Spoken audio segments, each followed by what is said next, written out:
APBN 2025 dirancang dengan target pendapatan negara sebesar 3.005,1 triliun rupiah. Assalamualaikum warahmatullahi wabarakatuh. Selamat sore dan salam sejahtera untuk kita semua. Sore hari ini Bapak Presiden telah melaksanakan pertemuan dengan seluruh kementerian, pimpinan kementerian, lembaga, dan pemerintah daerah, para gubernur, di dalam rangka penyerahan daftar isian pelaksanaan anggaran tahun anggaran 2025. Seperti diketahui bahwa APBN tahun 2025 yang disusun tahun lalu, yaitu pada mulai bulan April dengan pembentukan atau pembahasan mengenai kerangka ekonomi makro dan pokok-pokok kebijakan fiskal, dan kemudian dibahas dengan DPR, dan kemudian diajukan oleh Bapak Presiden Jokowi pada bulan Agustus tanggal 16 2024 untuk dibahas RUU APBN-nya dengan DPR dan diselesaikan pada akhir September. Dengan demikian, APBN 2025 memang disusun dalam suasana dan dalam situasi transisi pemerintahan dari pemerintah sebelumnya kepada pemerintah terpilih. Dan dalam pelaksanaan penyusunan tersebut telah dilakukan konsultasi dan komunikasi dengan Presiden terpilih, sehingga program-program dari Presiden terpilih telah terakomodasi di dalam APBN 2025. APBN 2025 disusun dalam suasana geopolitik dan geoekonomi yang mengalami perubahan dan dinamika yang sangat tinggi. Seperti yang tadi telah disampaikan oleh Bapak Presiden juga, bahwa geopolitik dan geoekonomi ini telah menyebabkan destabilisasi di berbagai kawasan.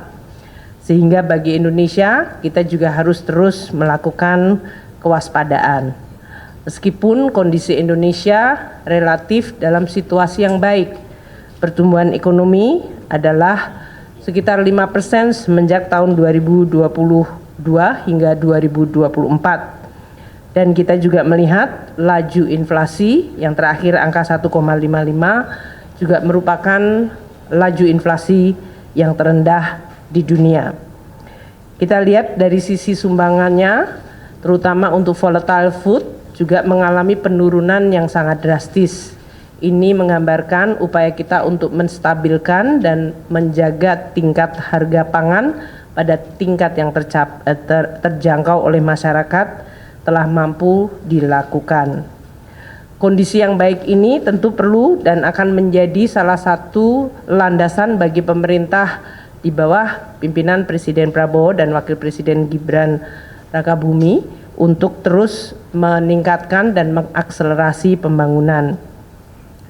Neraca perdagangan kita juga dalam posisi positif 54 bulan terakhir mengalami surplus perdagangan, di mana nilai ekspor kita sampai dengan Oktober 2024 mencapai 24,4 miliar US dollar.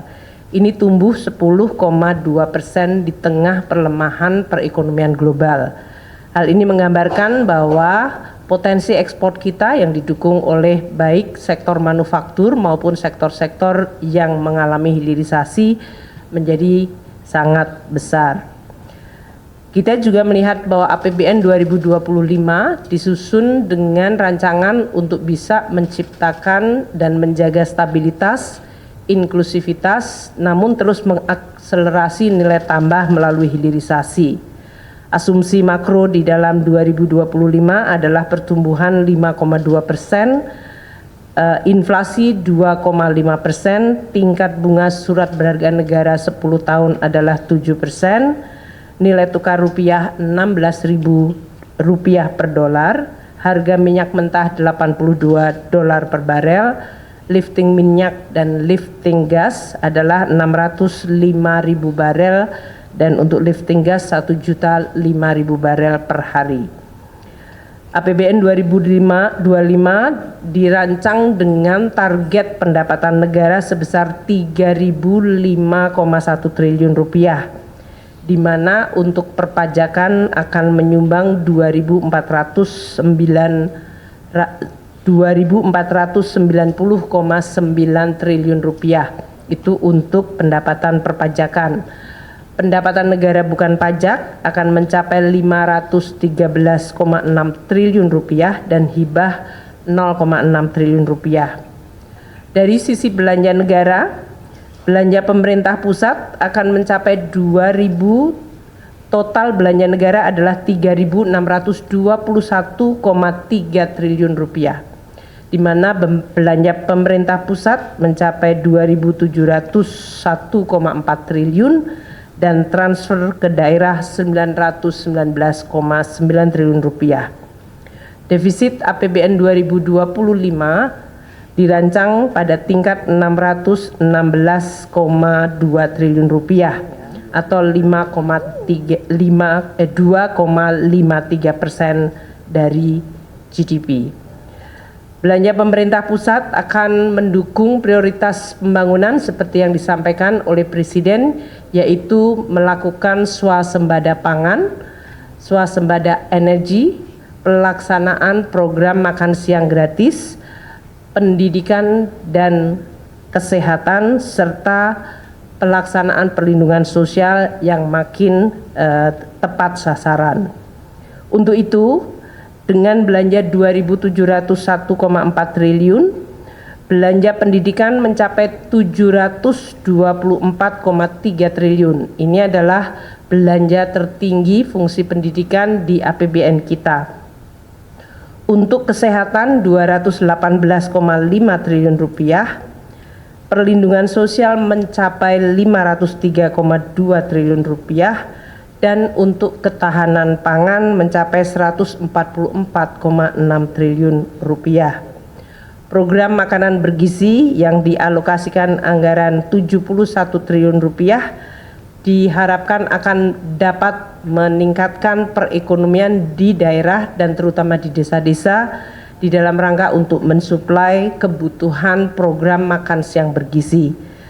Dengan demikian, program makanan bergizi disertai dengan dana desa yang sebesar Rp70 triliun akan bisa menggerakkan desa dengan volume aktivitas dan juga volume uang yang meningkat.